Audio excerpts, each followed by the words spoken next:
Hello, अस्सलाम वालेकुम, आदाब, नमस्कार दोस्तों। अभी आप देख रहे होंगे कि सुबह से एक खबर है जो चली जा रही है और लोगों में फिर से वो कहानियां फिर से आनी शुरू हो गई हैं। लोगों के बीच में, समाज में, हमारे देश में गौ हत्यारों की बात शुरू हो गई है। अलवर में अभी अभी एक घटना घटी है, राजस्थान के अलवर जिले में, जहां पर एक व्यवसायी को जो गाय पालता था उसकी हत्या हो गई है। वहां पर कुछ गुंडे मिलकर एक इंसान की हत्या कर देते हैं जो गाय पालता है। अब आप एक बात समझने की कोशिश कीजिए कि हिंदुस्तान की सरजमीन पर कुछ ऐसी चीजें होना और उसका असर किस पर पड़ता है, सबसे ज्यादा ये चीज आप गौर कीजिएगा। हर चीज का एक कॉन्टेक्स्ट होता है, एक पृष्ठभूमि होती है, एक माहौल होता है। जिस माहौल के तहत कोई भी चीजें होती हैं तो उसका असर इनडायरेक्टली या डायरेक्टली किसी पर पड़ता जरूर है। अब आप एक चीज पे गौर करो, गुजरात में इलेक्शन होने वाला है। अभी अभी मध्य प्रदेश में एक इलेक्शन हुआ जहां पर काफी रिजल्ट भी आया। फिर अचानक से गुजरात की सारी जो चीजें हैं वो दबनी शुरू हो गई। आप देखो, बहुत सारे न्यूज अभी आना बंद हो गए हैं कि वहां पे राहुल गांधी क्या कर रहे हैं, मोदी क्या कर रहे हैं, मोदी कहां जा रहे हैं प्रचार करने के लिए, वो सारी चीजें बंद हो गई हैं। आप हर एक पॉइंट पे गौर करने की कोशिश करना। ये गौ रक्षकों का अचानक से उभर के आना कहां से शुरू हो गई। एक बात और इंपॉर्टेंट है, ये जितने भी न्यूज चैनल हैं, स्पेशली आज तक या जी न्यूज या फिर जो ये एबीपी न्यूज है, इनका जो लिखने का लहजा है, इनका जो लिखने का तरीका है, वो तरीका क्या है कि गौ रक्षकों के द्वारा मुसलमान गाय पालने वालों की हत्या। मैं ये कहता हूं कि हिंदुस्तान में आखिर कौन ऐसा कानून है जो किसी इंसान को, अगर उसके साथ कोई घटना घटती है, कोई ऐसी चीजें हो जाती हैं उसके साथ, तो उसको अधिकार है कि वो ये कहे कि वो मुसलमान था कि हिंदू था, उसको डिस्टिंग्विश करे। उसको आप इस बात में क्लासिफाई कर रहे हैं कि वो हिंदू था इसलिए उसका मर्डर हो गया, या मुसलमान था इसलिए उसका मर्डर हो गया। हिंदू था जिसने मारा या मुसलमान था जिसकी हत्या हुई। इस लैंग्वेज पर आप लोग गौर कीजिएगा, बहुत इंपॉर्टेंट है ये। अगर जिस दिन आप इस चीज को समझ गए, हम सब समझ गए, यकीन मानिए हिंदुस्तान में आधी समस्याएं दूर हो जाएंगी। क्यों इन मीडिया वालों को ये सेंटेंस लिखने की जरूरत पड़ती है कि जिसकी हत्या हुई वो मुसलमान है और जिसने मारा वो हिंदू है। गौ रक्षक कौन है? अगर instead of saying this all things, अगर आप इस चीजों के कहने के अलावा के बजाय अगर आप ये कहें कि जिसकी हत्या हो रही है वो भारतीय नागरिक है, वो एक इंसान है, और जिसने मारा वो एक कल्प्रिट है, वो एक गुंडा है, एक हत्यारा है, एक मर्डरर है, एक असामाजिक तत्व है, एक अनसोशल एलिमेंट है, that has to be behind the bar. उसको जेल में होना चाहिए, उसको सलाखों के पीछे होना चाहिए कि who ever has done this, जिसने भी ये काम किया, जिसके खिलाफ काम किया, उस इंसान को समाज में रहने का अधिकार नहीं है। उसको पकड़ो और जेल में डालो। अब एक बात आप समझने की कोशिश कीजिएगा कि पुलिस वालों को हम लोग बोल देते हैं बड़े आसानी से कि पुलिस बिक गई है, पुलिस नेताओं की चमचागिरी करती है, पुलिस तलवा चाटती है। लेकिन आप उनके एक परेशानी को समझने की कोशिश कीजिए कि पुलिस किस तरीके से अपने काम को अंजाम देगी अगर उनके बीच में हिंदू मुसलमान जैसे मैटर को लाके खड़ा कर दिया जाता है। अगर किसी ने किसी की हत्या कर दी, पुलिस वहां जाएगी, हत्यारे को बिल्कुल पकड़ती है, जेल में भी डालती है। लेकिन अचानक से यह बात आ गई कि वो हिंदू था जिसने मारा और जिसकी हत्या हुई वो मुसलमान था। अब आप एक बात बताओ, एक धर्म ऐसी चीज है, एक ऐसा अफीम है जिससे अच्छे अच्छे लोगों का दिमाग खराब हो जाता है। अब वहां पे पुलिस जाती है तो मालूम यह चलता है कि गांव वाले लोग मुसलमान हिंदू के नाम पे वो भड़क चुके हैं। वो पुलिस के काम में अड़ंगा डालेंगे, वो पुलिस के काम में विरोध खड़ा करेंगे। वो एक ऐसी हत्या, हिंदुस्तान में हत्या होना एक रेगुलर चीज है, या इस बात को आप लोग ध्यान दीजिएगा। हिंदुस्तान में मर्डर होना एक रेगुलर क्राइम है। हर शाम, हर रात, हर सुबह पूरे हिंदुस्तान में 30 राज्य में कहीं ना कहीं अलग अलग घटना को लेकर हत्या होती है। कहीं पे नक्सली मारते हैं तो कहीं पे बॉर्डर पे हत्या होती है, कहीं आपसी रंजिश में लड़ाई होती है तो कहीं आपसी खेत की लड़ाई में लोग आपस में मर जाते हैं और कट जाते हैं। दो हिंदू भाई में भी आपस में लड़ाई होती है, दो मुसलमानों में भी लड़ाई होती है, दोनों के बीच में हत्याएं भी होती हैं, जेल भी जाते हैं, मुकदमा भी होता है। लेकिन क्यों इस मैटर को लेकर हिंदू मुसलमान ये मीडिया उछालती है? आप लोग इस बात को समझने की कोशिश कीजिए कि मुसलमान के ऊपर एक पॉलिटिक्स खेला जा रहा है, गौ हत्या के नाम को लेकर हिंदू मुसलमान का एक इन्वायरमेंट तैयार किया जा रहा है, एक माहौल बनाया जा रहा है ताकि गुजरात की जो चुनाव होने वाला है उस पर कुछ कहीं ना कहीं थोड़ा सा ही असर पड़ सके। ये लैंग्वेज जानबूझकर जो मीडिया में लोग बैठे हुए हैं वो बहुत बड़ा पॉलिटिक्स खेलते हैं, वो लोग बहुत बड़ी राजनीति चाल चलते हैं। आप सोचो कि एक ही सब्जेक्ट है, अगर मान लो एक सब्जेक्ट है जहां पर the Hindu, the Indian Express, the Wire, NDTV, Zee News अगर एक सेंटेंस ये लिखता है कि अलवर में हत्या हो गई है गौ हत्यारों की जरिए, गौ रक्षक हत्यारों के जरिए एक इंसान की हत्या, तो क्यों नहीं वो एक सेंटेंस पूरे मीडिया वाले ने लिखा? या फिर आप गौर करें कि क्यों नहीं वो लोग एक ही सेंटेंस सारे मीडिया वाले लिखते हैं, या फिर वो प्रिंट मीडिया हुआ या फिर वो किसी भी तरह का मीडिया हुआ। आप इस बात पे गौर कीजिएगा, वो सिर्फ इसलिए लिखते हैं ताकि उनकी बिक्री बढ़ जाए, ताकि उनकी जो पेज व्यूवरशिप है वो बढ़ जाए, ताकि उनके जो टीआरपी है वो बढ़ जाए। ये एक बहुत ही मतलब देखिए, एक बात तो आप यकीन से मान लीजिए कि जितने भी हिंदुस्तान में पत्रकारिता है इस वक्त उनके अंदर एथिक्स नाम की चीज तो खत्म हो चुकी है।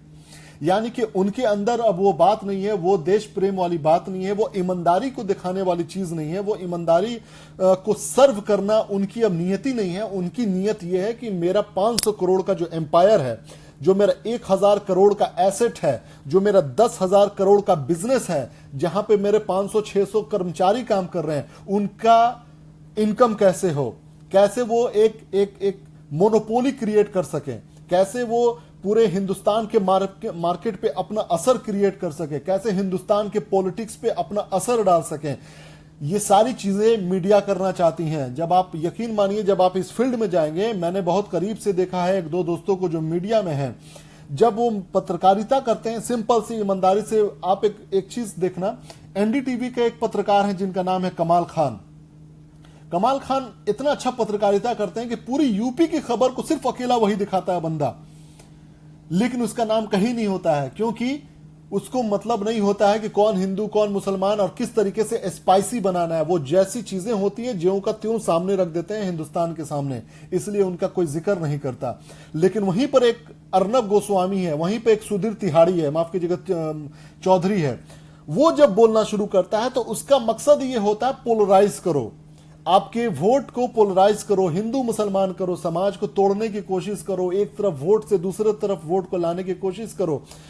अपोजिशन ऑलमोस्ट तो खत्म हो ही चुका है, उसको और तोड़ने की कोशिश करो। इनके अंदर एक एजेंडा होता है, उस एजेंडा के तहत ये लोग काम करते हैं। उसी एजेंडा के तहत अभी ये जो अलवर की खबर आ रही है, यकीन मानिए अगर आज आप जितने भी हिंदुस्तान में पत्रकार हैं, जितने भी हिंदुस्तान में एक न्यूज खबर आती है, जितने भी हिंदुस्तान के मीडिया हैं, आप हर एक मीडिया के पेपर को पलट के देखिए। जैसे कि अगर मान लीजिए हिंदुस्तान पेपर मैं पढ़ रहा हूं, उसके एक पेज को पलट के मैं देखूं, हिंदुस्तान पेपर के अलावा दैनिक भास्कर, दैनिक जागरण, कहीं भी देखिए, उस पेपर में आपको 2-4 मर्डर की खबरें आएंगी, मिलेंगी, लेकिन वो नेशनल न्यूज नहीं बनता, क्योंकि उससे हिंदू मुसलमान वोट नहीं हो सकता है, क्योंकि उससे असर नहीं पड़ सकता है पॉलिटिक्स पर, उससे किसी खास पार्टी को फायदा नहीं पहुंचेगा, उससे किसी खास कम्युनिटी को भड़काया नहीं जा सकता है। हिंदुस्तान में एक सबसे बड़ी कम्युनिटी है माइनॉरिटी की, मुसलमान, इस्लाम को प्रैक्टिस करने वाले लोग, इस्लाम के मानने वाले लोग, सबसे बड़ी कम्युनिटी है हिंदुस्तान में। दुनिया में भी नंबर 1 जो अगर कह सकते हैं पॉपुलेशन के मैटर में इंडोनेशिया था, लेकिन अब हिंदुस्तान में है। एक ऐसा मास हिंदुस्तान में है जो बहुत ही फ्रेजाइल है, जिसके ऊपर हल्का सा ऐसे ठोक दिया जाए तो वो टूट जाता है, वो भड़क जाता है, वो आग बबूला हो जाता है। 30 करोड़ों की आबादी अगर एक मैटर को लेके हड़कंप मचाता है, हल्ला करता है, सोशल मीडिया पे हड़कंप मचाता है, तो सोचो टीआरपी कहां जाएगा। अगर 1 रुपए का चीज मैं बेचता हूं 30 करोड़ लोगों को, अगर 1 रुपया का बेनिफिट होता है तो मेरे पास हर घंटे 30 करोड़ का बेनिफिट आ रहा है। 30 करोड़ की आबादी, अगर उसके साथ साथ जो हमारे दूसरे जो हमारे भारतीय नागरिक हैं, अगर 50-60 करोड़ पहुंच जाता है 1 रुपए के खर्चे के हिसाब से, अगर उन तक बेनिफिट आता है तो 50 करोड़ पर डे के हिसाब से टीआरपी की रेटिंग होती है जो हमारे न्यूज वाले कमाते हैं। इस बात को आप लोग समझने की कोशिश कीजिए। It's very simple mathematical terminology जिसको ये मीडिया वाले यूज करते हैं। एथिक्स नाम की चीज नहीं हो गई है। एक दो पत्रकार को छोड़कर विनोद दुआ हो गए, रवीश कुमार हो गए, या फिर निधि है हमारी एक एनडीटीवी की लेडी, बेहतरीन पत्रकारिता के ये लोग एग्जाम्पल हैं। They are the benchmark for the, पता है जर्नलिस्ट के वो लोग बेंचमार्क हैं जिनको हम लोग को लगता है अगर जितने भी लोग पत्रकारिता की पढ़ाई कर रहे हैं इस वक्त उनको सीखना चाहिए, उनके साथ रहना चाहिए, एक दो घंटे उनकी जिंदगी में उनको जगह देनी चाहिए। मेरे ख्याल से बहुत कुछ सीखने को मिलेगा। तो एक चीज और है, गुजरात को जीतने का एकमात्र उपाय है हिंदू मुस्लिम करना, क्योंकि यहां बीजेपी की हालत खराब है। बिल्कुल, हमारे बड़े भाई हैं शब्बीर अहमद भाई जो अभी गए हुए हैं गुजरात में, वहां की जमीनी हकीकत को देख रहे हैं और वो बता रहे हैं यही चीज कि यहां पर सिर्फ हिंदू मुसलमान करने के अलावा कोई ऐसी चीज नहीं है जिससे बीजेपी जीत सके। मेरा मकसद ये भी नहीं है कि बीजेपी हार जाए, मेरा मकसद ये भी नहीं है कि लेकिन जो ये हिंदुस्तान की जो एक आबो हवा है उसको खराब करने वाली जो भी पार्टी होगी, जो भी नेता होगा, हम उसके खिलाफ हैं। लोग कहते हैं ना कि तुम भाजपा विरोधी, नहीं, हम भाजपा विरोधी नहीं है। हिंदुस्तान की दो बड़ी पार्टियां हैं कांग्रेस और बीजेपी, दोनों को रहना डेमोक्रेसी के लिए बहुत जरूरी है। लेकिन उसके अंदर जो घटिया राजनीति करते हैं, जो तोड़ जोड़ की राजनीति करते हैं, जो सबको एक साथ लेके चलने की बात नहीं करते हैं, हम उसके खिलाफ हैं, आगे भी रहेंगे। और हर एक हिंदुस्तानी को जो हिंदुस्तान के लोकतंत्र को जानता है, जो हिंदुस्तान की संस्कृति को जानता है, जो हिंदुस्तान के उस हजारों साल पुराने संस्कृति को पहचानता है, वो भी मेरे साइड में होंगे, जो हिंदुस्तान के लोकतंत्र को बचाना जानते हैं, चाहते हैं। अदरवाइज ये इस तरह की पार्टियां आएंगी, आपके जज्बात से खेलेंगी। गौ हत्यारे, ये सारी चीजें, गुंडे हैं ये लोग जो हर रोज कहीं ना कहीं मर्डर होता है। नक्सली कहीं ना कहीं हमारे सैनिकों को मारते हैं, आम लोगों को मारते हैं, जवानों की हत्या करते हैं, शहीद करते हैं उन्हें। उनके बारे में नहीं बात होती है। बॉर्डर पे हमारे शहीद हो रहे हैं, उसके बारे में नहीं बात हो रही। जहां पे सरकार फेल्यूर होती है, they will never talk about those things. लेकिन जहां पर आम जनता प्रभावित हो, जीएसटी के बारे में कोई बात नहीं करेगा। क्यों नहीं नरेंद्र मोदी और बीजेपी सरकार पे 420 का अगर केस करके उनको जेल के पीछे डाला जा रहा, जिसकी वजह से 500 से ज्यादा लोग की हत्या हो गई थी, सड़क पे मर गए थे, और वो फिर जीएसटी का जो बढ़ाया गया था 28% को लाकर 18% पे रख गया, 50 आइटम से लगाकर 10 आइटम पे ले आकर रख दिया गया। इसका मतलब साफ है कि आपकी नीति सही नहीं थी, आपकी रणनीति सही नहीं थी, और आपकी नीयत साफ नहीं थी।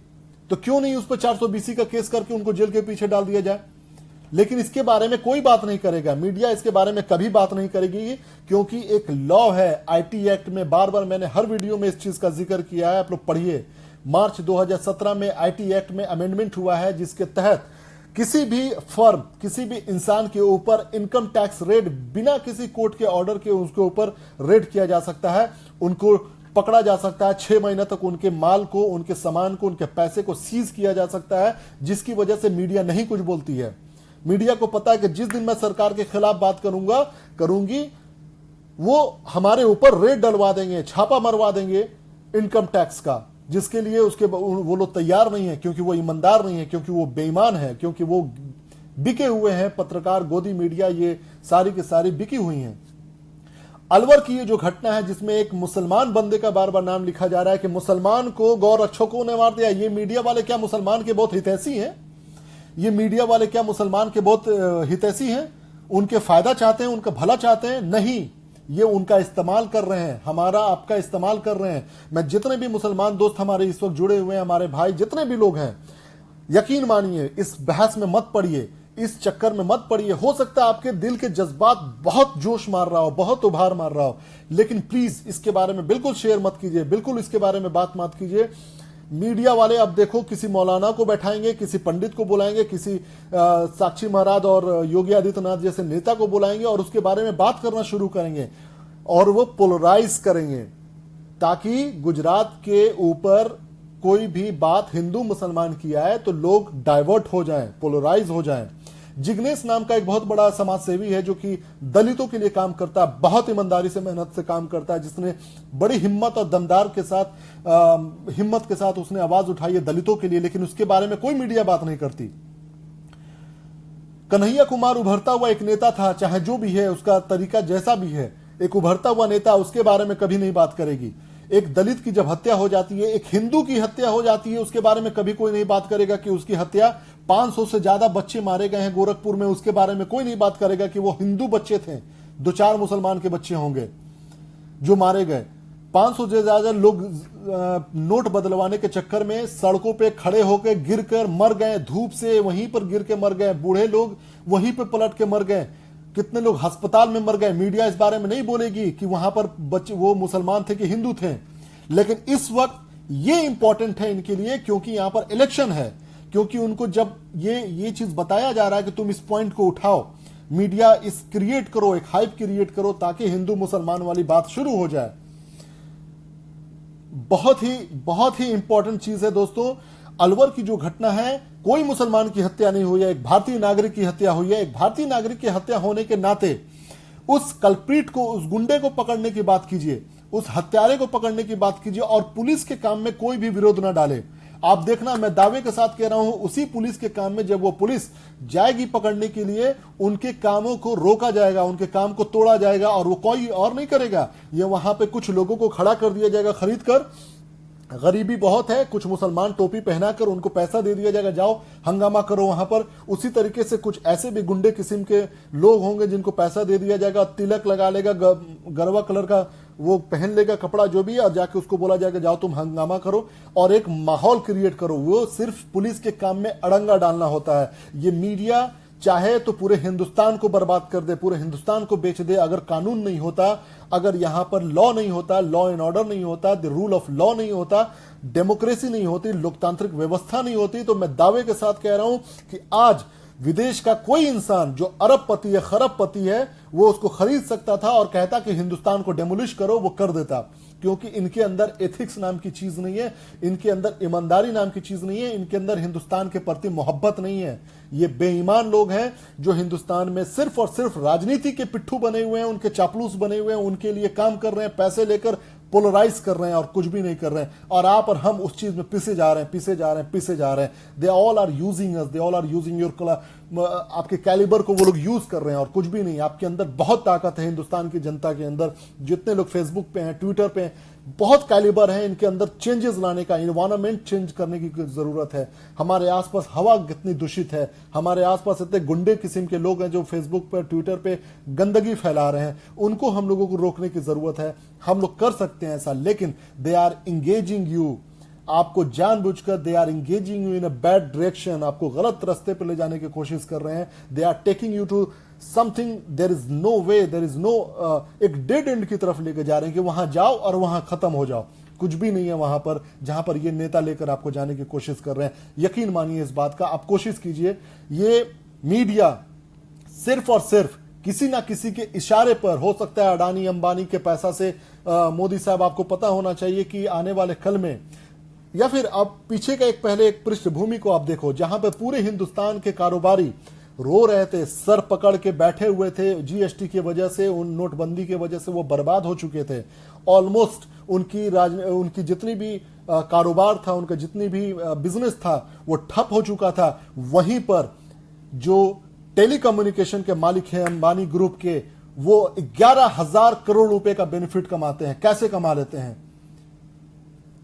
जो हिंदुस्तान के बड़े बिजनेसमैन हैं, वो कैसे अरबपति के अरबपति बनते जा रहे हैं। अमित शाह का बेटा कैसे 16,000 गुना फायदा कमा ले रहा है, कैसे वो 50,000 रुपए से एक ही बार 80 करोड़ रुपए कमा ले रहा है, कैसे हमारे आम जनता परेशान हो जा रही है, वो कमा नहीं पा रही है 10 रुपए, 100 रुपए, 500 रुपए।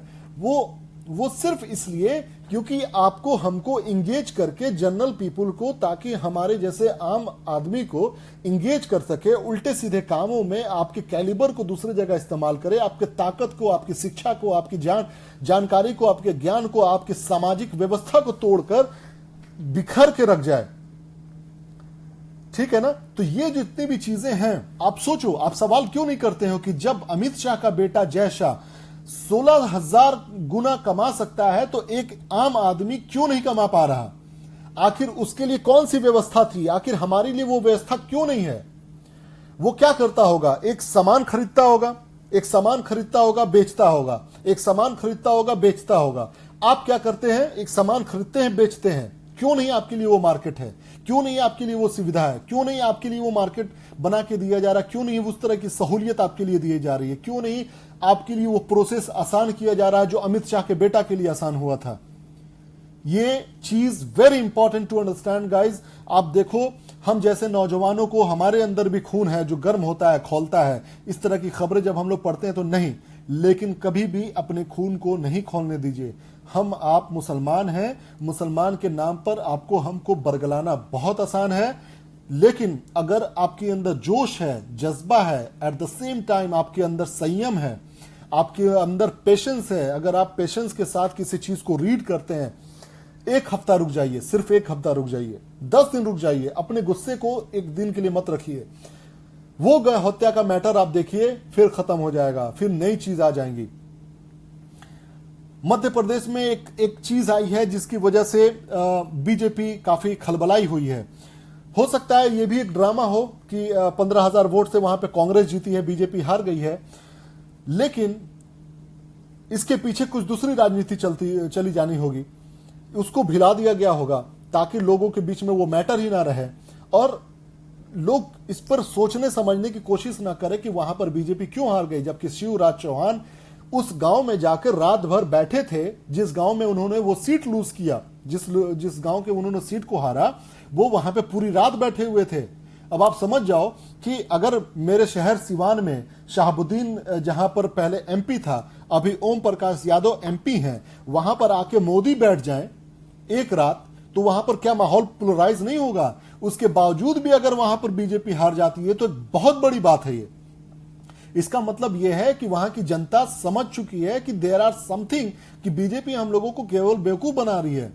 अब उस मैटर को दबाने के लिए, उस चीज के बारे में लोग ना सोचे, उस चीज को दबाने के लिए लोग क्या कर रहे हैं, ये मीडिया वाले, पैसे वाले लोगों ने, नेताओं ने पैसा दिया होगा कि अलवर के इस मैटर को उछालो, गौ हत्या बनाम मुसलमान के नाम पर शुरू करो। यही चीज हो रही है दोस्तों, और कुछ भी नहीं हो रही है। It's very important to understand कि हमें इस तरह के राजनीतिकरण से, इस मीडिया वालों को जिसके अंदर कोई एथिक्स नहीं है, जिनके अंदर कोई भी ईमानदारी वाली बात नहीं है, इनको आपको नकारना पड़ेगा, उनके बात पर उछलना बंद करना पड़ेगा। वो मदारी बने हैं और आपको बंदर बना रहे फिर रहे हैं, हमें बंदर बनाए फिर रहे हैं, और वो उछालते रहे हैं, डंडा दिखाया कर उछालते रह रहे हैं, और कुछ भी नहीं है। आज से 3-4 महीना, 6 महीना पहले भी गौ आतंकियों का मामला, इन आतंकवादियों के बारे में बात हो रही थी। कोई सॉल्यूशन निकला?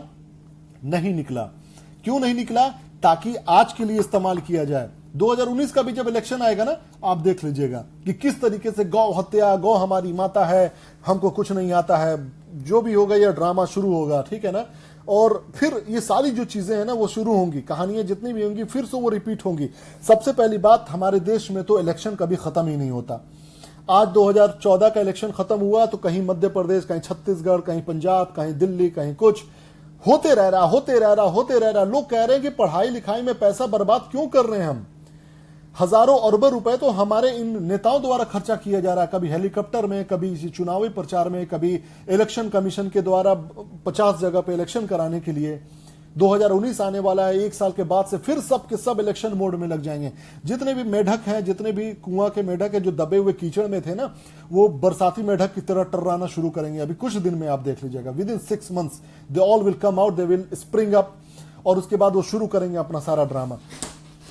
साक्षी महाराज का बयान आएगा, गिरिराज का बयान आएगा, देवा ठाकुर उभर आएगी, और 2-4 तो ऐसे गुंडे हैं ही जो शुरू हो जाएंगे। अकबरुद्दीन का वैसी का आएगा, ठीक है ना।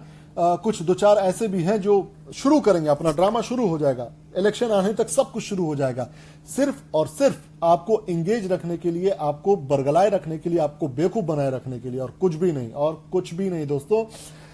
तो एक आपसे मतलब एक it's my request, it's my humble request to all of you कि जितने भी आप लोग मेरे दोस्त, मोहब्बत के दंगे परिवार के लोग हैं, आप इस गौ हत्या जैसे चिरकुट मैटर को लेकर मत परेशान होइए। आप ये कहिए कि एक हिंदुस्तानी की हत्या हुई है एक असामाजिक तत्व के जरिए, एक गुंडे के जरिए, एक राजनीति के सह दिए हुए गुंडे के जरिए।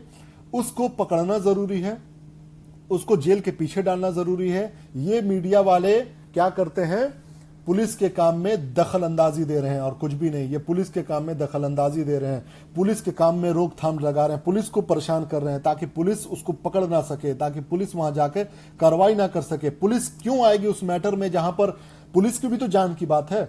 अगर अकेले वहां पुलिस जाती है, 50-100 वहां लोग भीड़ पे उसको मारने लग जाते हैं तो क्या होगा? पुलिस भी मजबूर है। लोग पुलिस को उल्टा सीधा बोलने लग जाते हैं। नहीं, ये पुलिस को जानबूझकर परेशान करती है मीडिया, ताकि ये मीडिया जो अभी हाइप क्रिएट कर रही है ना, ये सिर्फ और सिर्फ इसलिए ताकि इस मैटर को ज्यादा से ज्यादा उछाला जा सके। अगर मीडिया इतने मुसलमान की हितैषी है तो क्यों नहीं वो एफआईआर को बोलती है कि एफआईआर हुआ कि नहीं हुआ, इस गुंडे के पीछे एफआईआर पीछे हुआ कि नहीं हुआ, जिसकी हत्या हुई उसके परिवार वाले को मुआवजा मिला कि नहीं मिला, उनको इंसाफ मिला कि नहीं मिला, क्यों नहीं इस पर बात करती है? क्यों नहीं कोर्ट के ऊपर वो प्रेशर डालती है कि इस केस को जल्द से जल्द खत्म किया जाए? नहीं, उसको अभी माहौल क्रिएट करना है, उसको अभी माहौल क्रिएट करना, अपनी टीआरपी बढ़ानी है और एक खास पार्टी को उसके इलेक्शन में फायदा पहुंचाना है, हिंदू मुसलमान को पोलराइज करके, और कुछ भी नहीं। That's it. इस बात को समझने की कोशिश कीजिएगा guys. Thank you very much for joining me. Noble man, आप सब लोगों का शुक्रिया। शौकत अंसारी भाई, जितेंद्र भाई, सैयद भाई, रवि प्रकाश भाई, थैंक यू। अरशद भाई वालेकुम अस्सलाम, सलीम भाई, सैयद भाई, फिरोज भाई, मुजम्मिल भाई, नूर भाई, राजेंद्र सिंह नेगी भाई, थैंक यू। आप सब लोगों का शुक्रिया जुड़ने के लिए, और इस बात को समझने की कोशिश कीजिए कि आपके हमारे सिर्फ और सिर्फ तोमिजुद्दीन, हेलो, हिंदुस्तानी रजा, हिंदुस्तानी लाल, ये देखो एक और यहाँ पर रसगुल्ला आया हुआ है। हिंदुस्तानी रजा कह रहे हैं कि तुम कैसे मुस्लिम हो जो अकबरुद्दीन को गलत बोलते हो? तुम आज बेवकूफ इंसान। अगर तुम्हारे जैसा मुसलमान किसी दूसरे मुसलमान को सिर्फ इसलिए सपोर्ट करता है क्योंकि वो तुम्हारे नाम का मुसलमान है, तो तुम इस बात को भी मानने की कोशिश करो कि जितने भी आतंकवादी होते हैं वो तुम्हारे भाई हैं। फिर ये कौन सा जाहिलों वाली बात है कि तुम मुसलमान होकर मुसलमान का सपोर्ट नहीं करते हो? कितनी बड़ी जाहिलियत वाली बात है ये। जाओ, अगर कोई किसी के घर में पथराव किया, उस लड़की के घर में पथराव किया, चाहे वो लड़की जो भी कर रही थी, ड्रामा कर रही थी या कुछ भी कर रही थी, क्यों नहीं उस मुसलमान को जाके बोलते हो कि तुमने जो किया अच्छा किया, पत्थर बाज जितने भी मुसलमान है वो मेरे भाई हैं? तुम जैसे लोगों को अगर अच्छे और सही और गलत में अगर फर्क करना नहीं आया, तो तुम अकबरुद्दीन अगर तुम्हें पसंद है, अगर ओवैसी तुम्हें पसंद है, तो तुम उनके जैसे 50 और मुसलमान को खड़ा करो ना राजनीति में। उनको पढ़ाई लिखाई कर, हिंदुस्तान में 30 करोड़ की आबादी मुसलमानों की है, क्या पढ़े लिखे मुसलमान तुम्हें नहीं मिल रहे अपने आसपास? खड़ा करो उन्हें, जाके सपोर्ट करो उन्हें। ये क्या बेवकूफों वाली बात है कि तुम मुसलमान हो तो मुसलमान का सपोर्ट करो, जो गलत होगा उसके खिलाफ बोलो। अगर इतनी औकात नहीं है तो फिर कभी भी किसी मुद्दे पे बोलने की जरूरत नहीं है। ये सब के सब मतलब कि तुम, ये दिमाग के फिरे हुए लोग हैं, दिमाग खराब लोग हैं। क्या ओवैसी के खिलाफ बोलने का मतलब क्या होता? ओवैसी कोई हिंदुस्तान नहीं है, मोदी कोई हिंदुस्तान नहीं है, और जो हिंदुस्तान की पृष्ठभूमि में फिट नहीं बैठता है वो मेरे इस दिल में और मेरे दिमाग में फिट नहीं बैठता है। हिंदुस्तान की संस्कृति यह है कि सबको लेकर चलना है। अगर वो लेकर चलने में फेल मोदी हुआ, योगी हुआ या ओवैसी हुआ, ये हमारे लिए भी फिट नहीं है। अगर जिसको लगता है कि बहुत इस तरह के मुसलमानों के लिए कोई मतलब स्पेशल कोई कैटेगरी चाहिए, तो आप लोगों के लिए ही वो बात है कि आप लोग यहां से चले जाइए।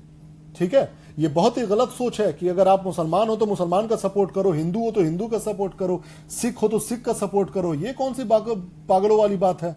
जब से हिंदुस्तान आजाद हुआ उसमें हिंदू मुसलमान सबकी भागीदारी रही है। जो हमारे नेता शुरू से रहे वो शुरू से हिंदू रहे, मुसलमान रहे, सारे रहे। और आज तुम इतने पढ़े लिखे होकर जाहिलों वाली बात कर रहे हो कि जब हिंदुस्तान 21वीं सदी में है, जहां टेक्नोलॉजी इतनी बड़ी है, जहां पर पढ़ाई लिखाई की पूरी सुविधा है, वहां पे तुम हिंदू मुसलमान करना शुरू कर दिए। यार बेवकूफों वाली बात मत आप लोग किया करो, ये बहुत बेवकूफों वाली बात है। शहाबुद्दीन अंसारी, मुझ जैसे लोग फिट हो या ना हो, तुम मुझे वोट नहीं देते दोस्त। ठीक है, आप जैसे लोग मुझे वोट नहीं देते, और ना ही मैं तुम्हारा कोई नेता हूं, और ना ही मैं तुम्हारे जैसे लोगों का नेता बनने की कोशिश करूंगा।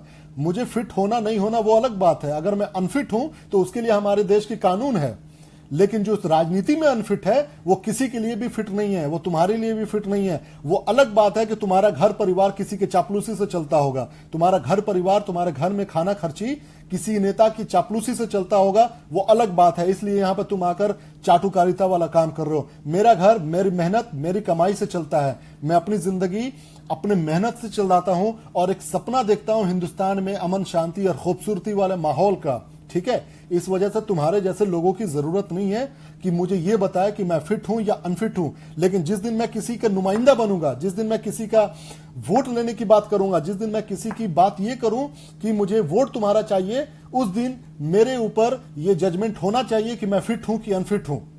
समझ में आई बात? इतना ब्रॉड माइंड होने के लिए अभी तुम्हें बहुत उभरने की जरूरत है, पढ़ने की जरूरत है। जाहिलों वाली हरकत नहीं करना चाहिए। अगर कोई मुसलमान राजनीति करता है तो वो मुसलमान नहीं है। सबसे पहली बात मेरे लिए, कोई मुसलमान राजनीति करता है तो वो मुसलमान नहीं है, और कोई मुसलमान है वो राजनीति नहीं करता है। क्योंकि मुसलमान को कुरान में बताया गया है कि ना झूठ बोलना है, ना फरेब करना है, ना किसी के लिए दिल में बुग़्ज़ रखना है, ना ही किसी के दिल के लिए बुरा सोचना है, ना ही किसी के लिए ऐसा चीज करना है जिससे किसी को बुरा लगे, किसी के दिल को ठेस पहुंचे।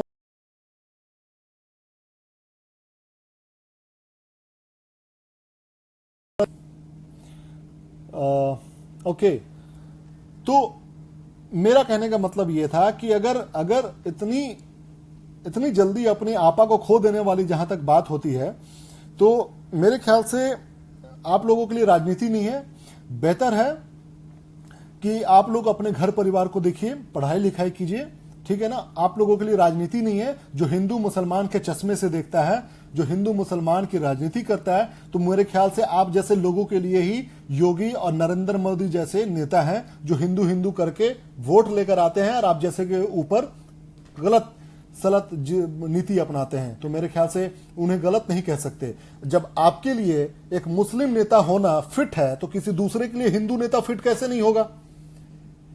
तो फिर किस मुंह से आप बात करते हो कि वो मेरा वाला नेता बहुत ईमानदार है, लोकतंत्र को मानता है, दूसरा वाला नेता अलोकतांत्रिक है?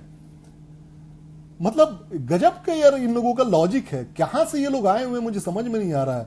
ये जब मेरे लिए मुसलमान हिंदू करना, अगर मैं किसी को पसंद इसलिए करूं कि वो मुसलमान है, तो कोई दूसरा अगर किसी हिंदू के नाम पे करता है तो फिर क्या गलत है उसके लिए? बताओ जरा मुझे। ये तो वो फतवा लेकर आ गया रजा भाई। यार फतवा झाड़ रहे हो आप यहां पर कि मैं मुसलमान नहीं हूं, असली मुसलमान नहीं हूं। Pity on you guys. मतलब अफसोस आता है मुझे, हंसी आती है तुम जैसे लोगों पे। चलो अच्छा है, मुझे लगता है कि कुछ योगी जैसे लोगों का भी रहना जरूरी है तुम जैसे लोगों के लिए।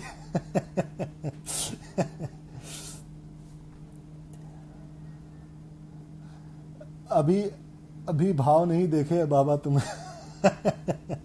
अरशद भाई, ये लोग पता है, ये लोग पॉलिटिकली बिल्कुल डिक्लाइंड और मतलब मार्जिनाइज्ड लोग हैं। ये लोग कभी भी मेन स्ट्रीम से नहीं जुड़ सकते। जो हिंदुस्तान की लोकतंत्र है, जो हिंदुस्तान की जो खूबसूरती है, ये लोग बेवकूफ लोग हैं। इनसे कभी किसी तरीके से नहीं हो सकता है। मोहम्मद तारिक भाई जो पत्रकार हैं, आप जुड़ना चाहते हैं मुझसे, लेकिन मेरे साथ कुछ इंटरनेट का इशू है। मोहम्मद तारिक साहब से भी आप लोग जुड़िएगा, बहुत अच्छे पत्रकारिता करते हैं और अच्छी अच्छी बातें लिखते हैं। मेरे ख्याल से ऐसे लोगों को प्रमोट करना चाहिए। और अली अहमद कह रहे हैं सहाबुद्दीन अंसारी को मिर्ची क्यों लग रही है? अरे अली भाई, मिर्ची इसलिए लग रही है क्योंकि मैंने दुखते रग पे हाथ रख दिया है ना। और ये देखो यार, हिंदुस्तानी रजा भाई, अपने नाम के आगे कितना खूबसूरत नाम आपने रखा है, हिंदुस्तानी। लेकिन जब हिंदुस्तान की आप मकसद को ही नहीं समझते हो, उसके रस को ही नहीं समझते हो, जब मुसलमान होने का मतलब ही आप नहीं समझते हो, तो फिर क्यों हिंदू मुसलमान आप करते हो? आप किस बिना पे कह रहे हो कि मुसलमान हो तो मुसलमान नेता का साथ दो? तो मैं क्यों ना कहूं कि जो हिंदू नेता किसी दूसरे हिंदू नेता की बात करता है कि मुझे पसंद करो क्योंकि मैं हिंदू हूं और मैं हिंदुओं का नेता हूं, तो वो गलत कैसे है? जब तुम ओवैसी को सिर्फ इसलिए पसंद कर रहे हो कि वो मुसलमान है और उसकी हर गलती को मैं छोड़ दूं, तो तुम किस बिना पे कहते हो कि कोई अगर आके कोई नेता ये कहता कि मैं हिंदुओं का नेता हूं, मुझे पसंद करो, मुझे वोट दो, तो वो गलत कैसे है? आप मुझे एक बात इस बात का जवाब दे दो।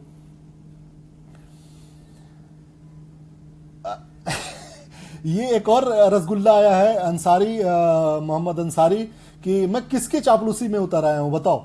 मैं हिंदुस्तान की चापलूसी करता हूं और हिंदुस्तान ये कहता है कि गंगा जमुनी तहजीब के आगे कोई नहीं है। हिंदुस्तान की आपसी एकता के आगे कोई नहीं है, हिंदुस्तान के तरक्की के आगे कोई नहीं है, ना वो नरेंद्र मोदी है, ना वो योगी है, ना वो ओवैसी है। समझ में आई बात? अगर तुम जैसे रसगुल्लों को ये बात नहीं समझ में आती, तुम जैसे भक्तों को ये बात समझ में नहीं आती, तो जस्ट गेट लॉस्ट, मेरे इस वॉल से आप लोग चले जाओ, बेहतर होगा। क्योंकि मेरे जैसे लोगों के पास आप जैसे जाहिलों के लिए कोई जगह नहीं है।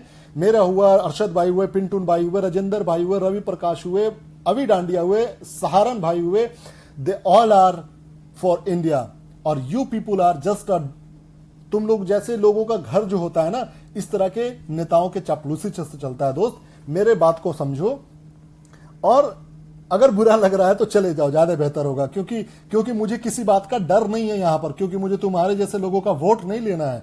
ज्यादा से ज्यादा तुम लोग ट्रोल करोगे, मुझे कोई फर्क नहीं पड़ता है। तुम्हें क्या लगता है मेरी किसी चीज, मेरी कोई शाख है जो दाव पे लगी हुई है? नहीं, बिल्कुल भी नहीं।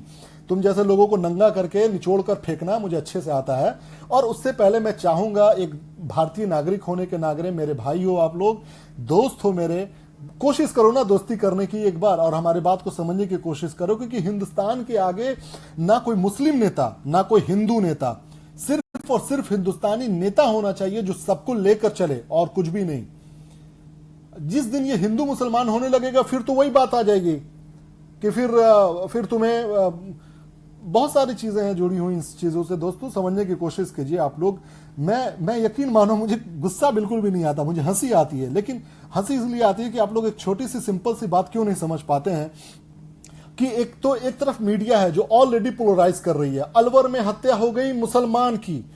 देखो, सबसे बड़ा कांड तो ये कर रहा है ये मीडिया वाला कि हिंदू मुसलमान खुद क्रिएट कर रहा है। कि ये नहीं कह रहा है ये मीडिया वाला कि जो अलवर में हत्या हुई है गौ आतंकियों के द्वारा, गौ रक्षक आतंकियों के द्वारा, वो एक भारतीय नागरिक था। वो इस बात को इंटेंसिफाई कर रहा है, इसको और मतलब ऐसा बनाने की कोशिश कर रहा है कि पूरे हिंदुस्तान के मुसलमान उछलना शुरू कर दें, जैसे कि उनको गर्म तवे पे बैठा दिया गया हो और उछलना शुरू। ठीक है, इसकी वजह से ये लोग इस्तेमाल करते हैं वर्ड मुसलमान। हिंदुस्तान में आए दिन हर रोज 50 मर्डर होते हैं। मर्डर अगर नहीं होता है तो हत्या होती है किसी ना किसी वजह से, लेकिन उसके बारे में मीडिया नहीं बात करती है। लेकिन ये गौ हत्यारे की बात को लेकर, मुसलमान के बात को लेकर क्यों लाया जाता है? ताकि आपके जैसे हिंदू मुसलमान करने वाले लोगों को वोट मिल सके, आपके जैसे लोगों को चापलूसी करने का मौका मिल सके, आपके जैसे लोगों को हिंदू मुसलमान करने का मौका मिल सके। समझ में आई बात? अगर आपको इतना मुसलमान लगा हुआ है, इतना हिंदू लगा हुआ है, तो जाके कहीं चैरिटी ऑर्गेनाइजेशन को ज्वाइन कर लीजिए और गरीबों की जाके घूम कर मदद कीजिए। ये यहाँ पर आके ड्रामा, यहाँ पे शोबाजी करने की जरूरत नहीं है कि मैं बहुत बड़ा मुसलमान का हितैषी हूं, बहुत बड़ा हिंदू का हितैषी हूं, तो मैं कुछ भी बोल दूंगा। It is not gonna happen with me guys. Alright, तो चलिए, आप लोगों का शुक्रिया। मैं देखो किसी को, किसी मजहब को या किसी धर्म को या किसी जात को या किसी चीज को मैं ये नहीं कह रहा कि आप गलत हो या सही हो। वो औकात नहीं है हमारी किसी को गलत सही बताने की। लेकिन हिंदुस्तान की सरजमीन पर किस तरह की राजनीति होनी चाहिए और क्या अगर राजनीति गलत है, उस पर जरूर बात कीजिए आप लोग, उस पर जरूर सोचिए आप लोग, नहीं तो फिर बहुत दिक्कत हो जाएगी। अब ये रसगुल्ला पागल हो गया है। ये रसगुल्ला पागल हो गया। खैर, अरे बिल्कुल अरशद भाई, ये लोग थोड़े से बेवकूफ हो चुके हैं। हाँ, ये भी बड़ी अच्छी पॉइंट है भाईजान। मेरे बड़े भाई कह रहे हैं कि ये कच्चा मुसलमान और पक्का मुसलमान क्या होता है। कच्चा मुसलमान ला इलाहा इल्लल्लाह मुहम्मद रसूलुल्लाह पढ़ता है और पक्का मुसलमान क्या कुछ और पढ़ता है क्या?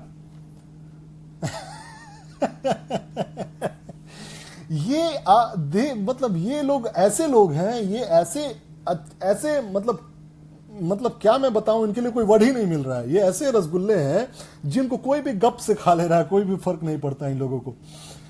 ओके, चलिए, बहुत आप लोगों का टाइम ले लिया। आप लोगों का बहुत बहुत शुक्रिया जुड़ने के लिए। मैं यकीन से कह सकता हूं इस बात को कि हिंदुस्तान की सरजमीन पर ऐसे राजनीति करने वाले जो तोड़ने की कोशिश करते हैं और ऐसी मीडिया को कोई एक्सेप्ट नहीं करेगा जो हिंदुस्तान की सरजमीन को तोड़ने की कोशिश करता है। मेरे जैसा लोग तो कभी नहीं करेंगे। और मुझे इस बात में बिल्कुल भी फिक्र नहीं है, डर नहीं है, किसको क्या बुरा लगता है, क्या अच्छा लगता है। जैसे कि अभी बात निकली, बहुत सारे ऐसे नेता हैं जो हिंदू मुसलमान करते हैं। अगर उसके बात का आप लोग विरोध नहीं कीजिएगा तो अच्छे नेता को सामने आने में बहुत दिक्कत होगी। अगर कल को आप बताओ कोई ऐसा नेता है जो हिंदुस्तान को तरक्की देना चाहता है, हिंदुस्तान को एक ऊंचाई पे लेके जाना चाहता है, अगर वो नेता ये सोचे कि मेरे अच्छाई को लोग नहीं देख रहे हैं, वहीं पर एक हिंदू मुसलमान करने वाला नेता है और उसको लोग काफी ग्लोरीफाई कर रहे हैं, उसको काफी सपोर्ट कर रहे हैं, तो क्या आपको लगता है कि वो इंसान कभी सामने आएगा? क्या आपको लगता है कि वो मुसलमान हिंदू करने वाला नेता कामयाब होगा, या वो इंसान कामयाब होगा जो ईमानदारी से लोकतंत्र को मानते हुए सबको एक साथ लेकर हिंदुस्तान की तरक्की पर बात करे, गरीबों को भूख मिटाए और गरीबों की गरीबी दूर करे, जो किसानों की समस्या है उसको दूर करे, जो किसान मर रहे हैं उसकी समस्या को दूर करे? क्या कभी ऐसे नेता सामने आएंगे? जो ये रसगुल्ले हैं, ये आपके मोहल्ले में ही ऐसे कई समस्याएं होंगी, सड़कों की समस्याएं होंगी, नाले की समस्याएं होंगी, पानी सही जगह नहीं जाता होगा, आपके घर के अगल बगल में नालियां होंगी, डेंगू के मच्छर उड़ रहे होंगे, कचड़े फैले होंगे। औकात है तो जाओ जो हिंदू ओवैसी को बुला लो और कह दो कि भैया ये साफ करा दो, या हिंदू हिंदू करने वाले या मुस्लिम मुस्लिम करने वाले नेता योगी को बुला लो और जाके कह दो कि जरा ये मेरे नाले को साफ करवा दो। है औकात इतनी? है इतनी हिम्मत? है इतनी अप्रोच एक छोटा सा काम करा देने का? तुम जितने भी रसगुल्ले यहां बैठे हुए हैं, बहुत अपने आप को कट्टर समर्थक कहते हैं कि हम इसके कट्टर समर्थक हैं, हम उसके कट्टर समर्थक हैं। एक बार जाओ, किसी नेता को बुला के दिखा दो और अपने आसपास की सड़कें ठीक करवा दो, अपने मोहल्ले में एक क्लिनिक बनवा के दिखा दो, अपने मोहल्ले में अपने जिले के एक सरकारी अस्पताल को ठीक करवा के दिखा दो, तब मैं उस दिन तुम्हें सल्यूट करूंगा दोस्त, आके आपसे मिलकर सल्यूट करूंगा। क्योंकि मेरा कोई निजी फायदा नहीं है, कोई निजी नुकसान नहीं है। अगर आपकी तरक्की होती है, आपका फायदा होता है, तो हम आपके साथ हैं। अगर आप सिर्फ रसगुल्ला बने फिर रहे हैं यहां पर, तो फिर यकीन मानिए हमारे जैसे लोग आपके दुश्मन ही नजर आएंगे कि हम लोग आपको आईना दिखाते हैं, और आईना किसी को भी देखना बड़ा बुरा लगता है। समझ में आई बात? तो इस बात को समझने की कोशिश कीजिए कि हम लोग यहां पर हिंदुस्तान में जो भी गलत चीजें फैलाने की कोशिश करेगा, we are against them. Media इस वक्त हिंदुस्तान के पूरे मुसलमान को बरगलाने के लिए एक फिर से टॉपिक उठाई है, गौ हत्या के नाम पर गौ हत्यारों को सामने लेकर आई है और मुसलमान का नाम यूज कर रही है कि एक मुसलमान को गौ हत्यारों ने मार दिया है। ये कहो कि एक भारतीय नागरिक को एक दूसरे गुंडे ने मार दिया, आतंकियों के ग्रुप ने मार दिया है, ठीक है, और उसमें पुलिस की मदद करो ताकि पुलिस जाकर उस चीज को ठीक करे, उसको सॉल्व करे, उस गुंडे को पकड़े और जेल में डाले। जिस दिन ये काम हो जाएगा, लेकिन नहीं, यहां पे पुलिस के काम में भी अड़ंगा डाला जा रहा है ताकि हिंदुस्तान में हिंदू मुसलमान किया जाए। पुलिस को भी पता है कि ये जो हत्या हुई है वो थोड़ी हमारे लॉ एंड ऑर्डर का फेल्यूर है, नहीं, ये मर्डर, राजनीतिक मर्डर है जिसका इस्तेमाल मीडिया करवाएगी आप लोगों से, और उसका बेनिफिट एक दूसरे पार्टी को होगा जो हिंदू मुसलमान करके जीतने की कोशिश कर रहा है। यकीन मानिए इस बात का। तो अगर आप लोग इस बात से सहमत हैं कि हिंदुस्तान में जो राजनीति हो रही है उसमें कहीं ना कहीं जो बायस्ड मीडिया है, जो बिकी हुई मीडिया है, तो वो चीज कैसे हम लोग इग्नोर कर रहे हैं, ये इंपॉर्टेंट चीज है दोस्तों। अगर आप मीडिया से जुड़े हुए हैं, अगर आप मीडिया को देखते हैं फेसबुक पर, ट्विटर पे, व्हाट्सएप पे, या फिर घर के टीवी पर, जब भी कोई ऐसा वर्ड आए हिंदू या मुसलमान, उस न्यूज को आप लोग देखना छोड़ दीजिए। जिस दिन वो एक आम नागरिक की बात करेंगे, हिंदुस्तानी की बात करेंगे, उस दिन आप उसको